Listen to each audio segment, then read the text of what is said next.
1. Habits are the compound interest of self-improvement. You do not rise to the level of your goals.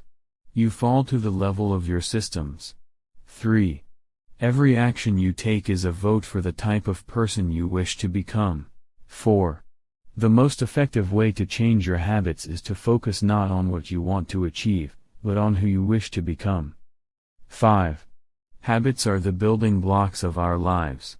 They determine our success or failure. 6. Small changes can lead to big results when they are consistently practiced. The key to achieving your goals is to focus on the process, not the outcome. 8. Habits are not a finish line to be crossed, but a lifestyle to be lived. 9. The quality of your life is determined by the quality of your habits. 10.